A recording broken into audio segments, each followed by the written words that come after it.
Hello guys, आज हम करने वाले हैं class 9 science Olympiads chapter 4 structure of atom part 2। तो सबसे पहले है question number 6। Match column first with column second and select the correct option from the codes given below. हमें कॉलम फर्स्ट को कॉलम सेकंड से मैच करना है। सबसे पहले दिया गया है आयंस। आयंस हमारे फॉर्म होते हैं इलेक्ट्रॉन के लॉस से या इलेक्ट्रॉन के गेन से। अगर इलेक्ट्रॉन का लॉस होगा यानी कि नेगेटिव चार्ज का लॉस होगा तो जो एटम होगा वो पॉजिटिव आयन होगा। अगर इलेक्ट्रॉन का गेन होगा तो हमें मिलेगा नेगेटिव आयन। तो ए का है हमारा थर्ड, फॉर्म्ड बाय लॉस और गेन ऑफ इलेक्ट्रॉन। तो ए का है हमारा थर्ड। उसके बाद है आइसोबार्स। आइसोबार्स के अंदर एटॉमिक मास हमारा सेम होता है और एटॉमिक नंबर हमारा डिफरेंट होता है। तो बी का है हमारा first, same mass number but different atomic number.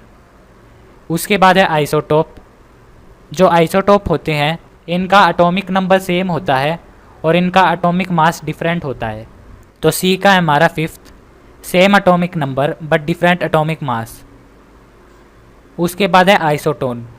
Isotone के अंदर जो न्यूट्रॉन्स होंगे एटम में वो सेम होंगे और जो एटॉमिक नंबर और मास नंबर हैं ये दोनों डिफरेंट होंगे।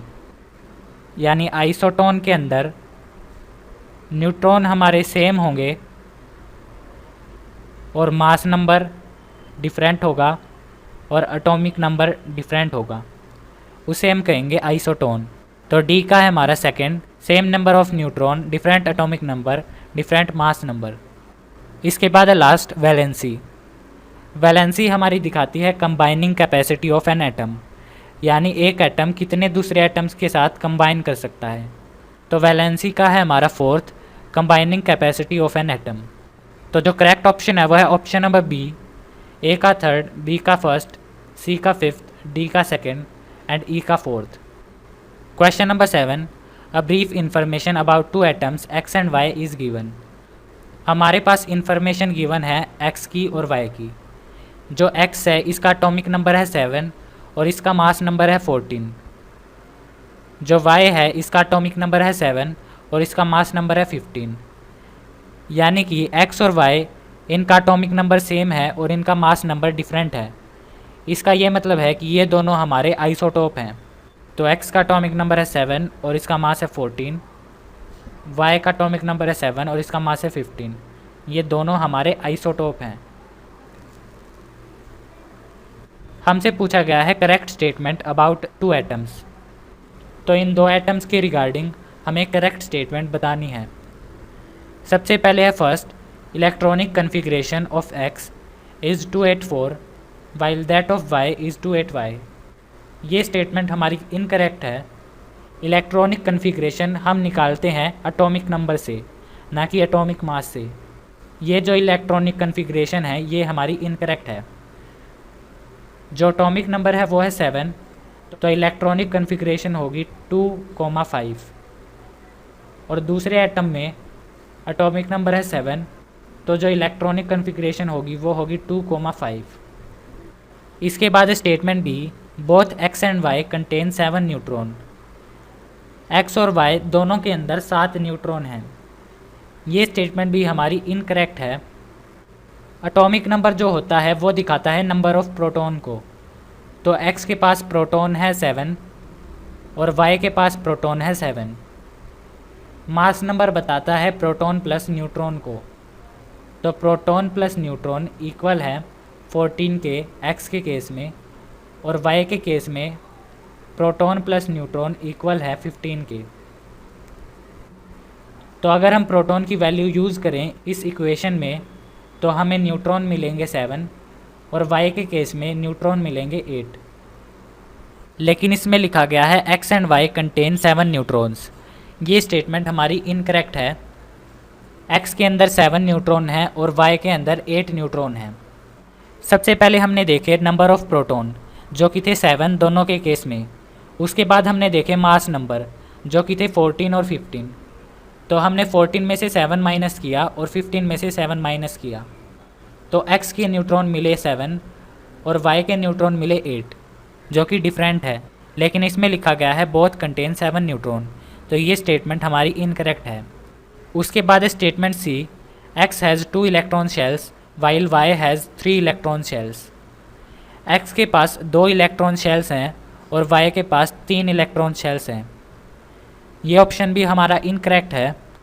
वाई के पास 2 इलेक्ट्रॉन शेल्स हैं और एक्स के पास भी 2 इलेक्ट्रॉन शेल्स हैं, तो ये ऑप्शन हमारा इनकरेक्ट है। इसके बाद है last option, both X and Y have 5 valence electron.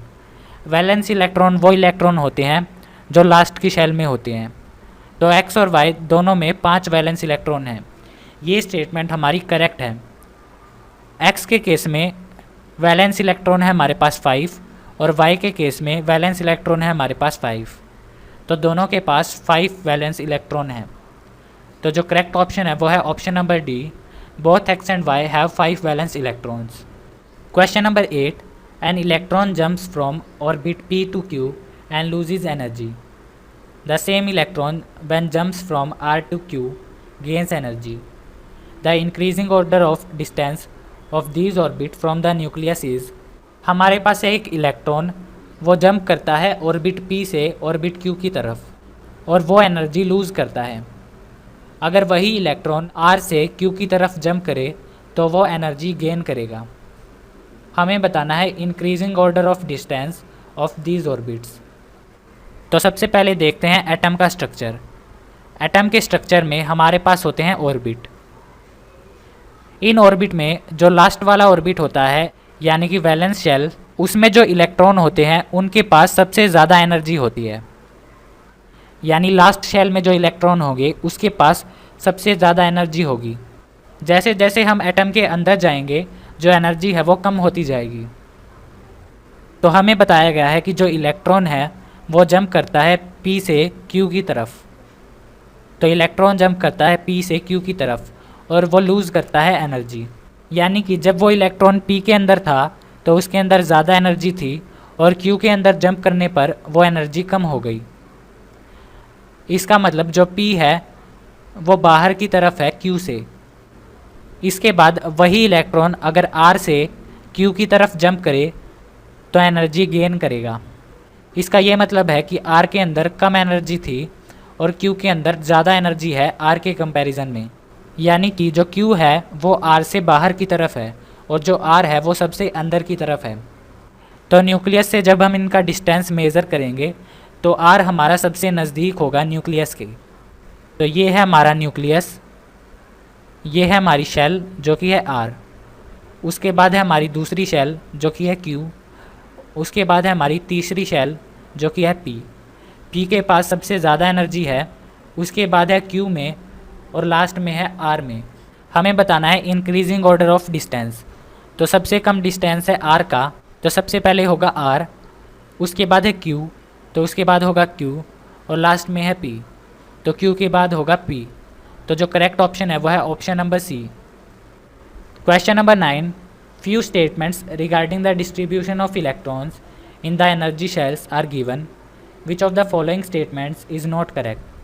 हमारे पास कुछ स्टेटमेंट्स हैं रिगार्डिंग डिस्ट्रीब्यूशन ऑफ इलेक्ट्रॉन्स। हमें बतानी है कौन सी स्टेटमेंट इनकरेक्ट है। तो स्टार्ट करते हैं स्टेटमेंट नंबर 1 से। For fourth energy shell the maximum number of electron is 32 according to 2n square rule. 2n square rule के अकॉर्डिंग जो फोर्थ एनर्जी शेल होगी उसके अंदर मैक्सिमम इलेक्ट्रॉन 32 होंगे। इसमें बात की गई है फोर्थ शेल की, यानी n की वैल्यू है हमारे पास 4। अगर हम 2n स्क्वायर रूल लगाएंगे तो n की जगह हम प्लेस करेंगे 4 को, तो जो आंसर होगा वो होगा 32। तो ये स्टेटमेंट हमारी करेक्ट है। इसमें लिखा गया है maximum number of electron is 32, जो कि करेक्ट है। इसके बाद है option B, when n is the outermost shell it can accommodate a number of 8 electrons only. अगर n हमारे पास आउटर मोस्ट शेल है तो इसके अंदर सिर्फ 8 इलेक्ट्रॉन्स हो सकते हैं। ये स्टेटमेंट भी हमारी करेक्ट है। स्टेटमेंट 1 में हमने देखा कि जो फोर्थ शेल थी उसके अंदर मैक्सिमम इलेक्ट्रॉन 32 थे। अगर जो फोर्थ शेल है वो लास्ट शेल होती तो उसके अंदर सिर्फ हम 8 इलेक्ट्रॉन्स डाल सकते थे। ये स्टेटमेंट हमारी करेक्ट है। लास्ट शेल के अंदर सिर्फ हम 8 इलेक्ट्रॉन्स डाल सकते हैं। उसके बाद option C, the filling of fourth shell begins even before the third shell is completely filled. Fourth shell की जो फिलिंग है वो शुरू हो जाती है, जबकि जो थर्ड शेल है वो कम्प्लीटली फिल नहीं हुई। ये स्टेटमेंट भी हमारी करेक्ट है। हम एग्जाम्पल लेते हैं कैल्शियम का। कैल्शियम में एटॉमिक नंबर होता है 20, तो इसकी इलेक्ट्रॉनिक कन्फिग्रेशन होगी 2,8,8,2। जो थर्ड शेल है ये कम्प्लीटली फिल नहीं हुई, जबकि हमने फोर्थ शेल में 2 इलेक्ट्रॉन्स डाल दिए। तो ऐसा हम कर सकते हैं। जो 2n स्क्वायर रूल है ये सिर्फ इतना बताता है कि मैक्सिमम इलेक्ट्रॉन्स कितने हो सकते हैं शेल्स में। हम थर्ड शेल को पूरा फिल ना करके फोर्थ शेल में इलेक्ट्रॉन्स फिल कर सकते हैं। उसके बाद statement D, fifth shell can accommodate 50 electrons according to 2n square rule. जो फिफ्थ शेल है उसके अंदर 50 इलेक्ट्रॉन हो सकते हैं 2n स्क्वायर रूल के अकॉर्डिंग। ये स्टेटमेंट हमारी इनकरेक्ट है।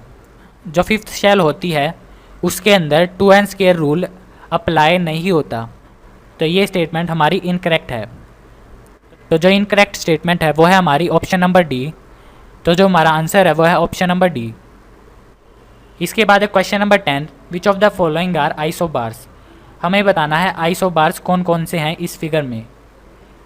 तो आइसोबार के अंदर एटॉमिक मास हमारा सेम होगा और एटॉमिक नंबर हमारा डिफरेंट होगा।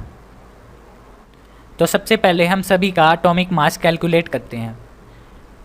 तो सबसे पहले है फिगर फर्स्ट। इसमें दिए गए हैं 20 प्रोटॉन 22 न्यूट्रॉन, तो इनको ऐड करने पर होगा 42, तो इसका मास है 42। इसके बाद है सेकेंड। इसमें दिए गए हैं 18 प्रोटॉन और 22 न्यूट्रॉन, तो इसको ऐड करने पर इसका मास होगा 40। इसके बाद है थर्ड। इसमें दिए गए हैं 20 प्रोटॉन प्लस 20 न्यूट्रॉन, तो इसका मास होगा 40। उसके बाद है फोर्थ। इसमें है 18 प्रोटॉन प्लस 20 न्यूट्रॉन, तो इसका मास होगा 38। उसके बाद है फिफ्थ। 18 प्रोटॉन प्लस 18 न्यूट्रॉन, तो इसका मास होगा 36। तो आइसोबार्स के लिए हमें एटॉमिक मास सेम चाहिए। तो एटॉमिक मास सेम है हमारा सेकंड में और थर्ड में, और जो इनके एटॉमिक नंबर हैं वो भी डिफरेंट हैं। फर्स्ट में है 18 और सेकंड में एटॉमिक नंबर है 20, तो ये दोनों हमारे आइसोबार हैं क्योंकि इनका एटॉमिक मास सेम है जो कि है 40, लेकिन इनके एटॉमिक नंबर डिफरेंट हैं जो कि है 18 और 20। तो जो हमारा आंसर है वह है option number B, second and third. तो आज हमने किए क्वेश्चन नंबर 6 से लेकर क्वेश्चन नंबर 10 तक। नेक्स्ट वीडियो में हम करेंगे क्वेश्चन नंबर 11 से लेकर क्वेश्चन नंबर 15 तक।